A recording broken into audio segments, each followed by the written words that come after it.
Shields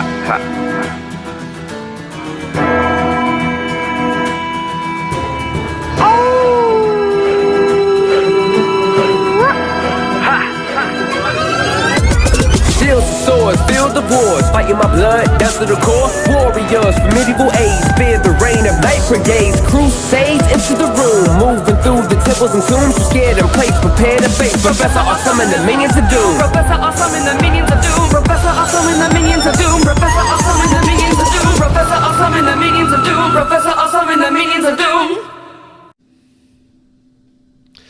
Nerds and jocks, it's time for you to band together and save the world. Now, you might notice that today I'm not wearing my traditional academic work clothes. It's because I've been here grading all morning and yesterday grading all day and so forth and so on. But I want to take a break and talk about an issue that came up in my recent interview on the Bean Pot podcast, the Bean Pot podcast with Adam Drinkwater. You should subscribe to that. I think I'm episode 3 or 4. And so in that, we talked about the problem of social cohesion and how I've become very concerned about it. And it's an idea that I've been thinking about for quite some time. And it actually started not in there. We're talking about zombies and the zombie mythologies. It actually started with things about nerd culture and the rise of conventions. So in the 70s and 80s, really, you started to have these Star Trek conventions, these nerd conventions, where people would get together to talk about Star Trek. And there were other kinds of conventions as well, but that was kind of the movement. And it was weird. You had a couple of I remember that there was a Saturday Night Live where William Faulkner kind of made fun of them. You had a couple of documentaries that came out around the same time. One was called Trekkies, and I can't remember the name of the other one, but had to do with this idea. And they're all kind of, even the ones that were mildly sympathetic to them, were also a little mocking about the whole thing. Well, today, the idea that you would make fun of someone for attending a science fiction fantasy convention is like crazy talk, right? I mean, it's become so normal in our culture. And part of this, no doubt, has to do with the rise of the nerd generally, but I think there's something else at play. So some years ago, I'd say maybe 5 to 10 years ago, we started talking about this bubble in conferences or in conventions, science fiction fantasy conventions. The movie industry started really inflating Comic-Con. You had this Gen Con rise in board games as what seemed to be a fad, and of course Dragon Con, and then you had all these little cons popping up everywhere, and every city had to have its own con. A couple of cons in some cases, sometimes competing cons where they hate each other. And so as it turns out, like if you want to go to a con this weekend, there is within easy driving distance of you a con. I don't know where it is and I don't know where you live, but I can almost guarantee that. Well, why is that? What is going on? Why are they continuing to increase? I kept thinking the bubble is going to burst, but it hasn't. In fact, there just seem to be more and more, and there's more and more appetite for it. I think this is actually connected to the problem of political protests at sporting events and political protests by people involved in sports. Now, these things might seem disconnected, right? The worlds of the worlds of the nerd and the jock normally don't cross over, except in fantasy football, which is basically D&D for jocks, where they're basically the same game in some ways. Nerdy statistics combined with sports. But leaving that aside, why do people get so upset about this? So if I go to see a movie, or if I, listen to my favorite musician, most artists are politically stupid. Even when they have ideas I agree with, they've expressed them in a way that is stupid. Is it because they're necessarily stupid people? No, it's because they're specializing in something else. That's not what they do. They don't think about that stuff all day. They in fact are honing a different craft, right? So I have very little interest in Guillermo del Toro's view of the Spanish Civil War, even though a lot of his early and best films are really about that, right? Almost no interest in that. The more he talks about politics, the more I'm just like, yes, whatever, Guillermo, you don't know what you're talking about, right? But when he starts talking about movies, when he starts talking about art, I am very interested in what he has to say, even when I don't agree with it, because he has something interesting to say. Now, so it's not that, maybe I don't agree with what this protest is saying or that protest is saying. I think there's something else going on here. The same thing with nerd conventions, and it has to do with this. Today we're living more and more of our lives online. You're watching me online.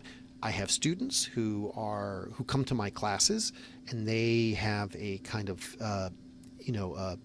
physical meet space relationship with me, a non-virtual one. Though some of you watching this might be people who know me in a physical sense. You've met me, you've shaken hands with me, and you know me as a person in that sense, but you're still, this interaction we're having now is mediated through an online thing where I cannot truly respond to you in a direct way.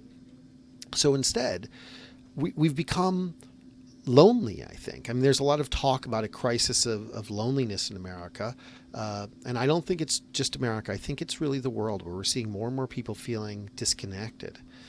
So how can you reconnect? Well, I think there are two places in which we're starting to see those connections, and I think this is why there's such a movement for more and more nerd conventions, and B, why people are so upset about political protest at sporting events. It's because we want to finally find a space where we can physically meet and create non-virtual communities. So I can enjoy things. I can get online and talk with people about them online, but it's a different thing than to go to a convention and to talk to other people who this is the real thing that we have in common. And when I go there, I suddenly realize, if I wasn't aware of it before, that many of these people are extremely different from me. They're very different from me in attitude, in background. Often they come from completely different countries, economically different. You list the category, they're going to be very different from me. And yet somehow we all unite around our love of this thing. The same is going to be true if you go to a sporting event, right? If you go to a sporting event, it's different than watching it on TV by yourself. It's different than listening to sports radio. Instead, you are experiencing this together. And in the same way, when you're a sports fan, you wear your team's colors. You wear the uniforms or jerseys from your team. You demonstrate that we here are all on the same side in our support of this team. When you go to a fantasy science fiction convention, cosplay is an important element of that. Well, what's going on in those games is cosplay. It's a kind of uniform. It's a kind of way of saying, hey, we might have all been different people, but when we come in here, we're all on the same team. I might never pick up a baseball bat. I might never pick up a hockey stick. I might never be involved in that way in the sport that I'm supporting. And I might never be in a science fiction or fantasy story or write one or whatever, but I am now on that team. I am now participating in this. And I think the reason, that we want these things so much is because we want to feel that connection. And the reason that people get so upset about political protest is not the political side, it's the protest side. It's the, why are you bringing something divisive when I came here to be united? I came here to be united. And not united against other people except for the other team, right? but united with everybody on my side. And so I don't want you to bring in issues that divide us, because that's not the point of this. The point is for us to be united. And I actually think that that is a very healthy need that we have. The need to join together, the need to want to be one with people who are different from us, the need to find them in physical space, to develop a real relationship with them that moves beyond the virtual. And so I don't enjoy going to watch sporting events, mostly for the same reasons I don't enjoy watching sports. My view of watching sports is either I'm bored by the game because it's not good, or I like the game, but then I don't want to watch it because I want to go play the game myself. And I think, why am I watching someone else do this thing I want to do? So I don't enjoy watching sports. So I don't enjoy going to sports games, right? But I think it's the same impulse, and I think it's healthy for people to want to go to games. I think it's healthy for people to want to be on those teams, and not just want them, but to do that, to meet with people who are really different from you, and yet you're all united in the love of the same thing. And the same is true for science fiction and fantasy conventions. You know, there are people who will sometimes try to bring in divisive elements. I think that's both bad for the con, but also bad for the self. I think it's a time for us to go and be united, be united in our fandom of something. So even when someone is united to say, this one movie ruined the franchise, we're united in that because we love the franchise. I don't care about movies that ruin franchises that I don't know anything about. So, for example, there's a whole bunch of Air Bud movies. I've seen exactly maybe half of Air Bud. Like, I've not seen all these different movies. There could be one that someone says, this one ruined the franchise. I have no interest in that. If they made an argument for it, I wouldn't care because I'm not on that team. I don't care about Air Bud. But there are things I do care about, that I do love. And I want to be able to unite with the people who love those things.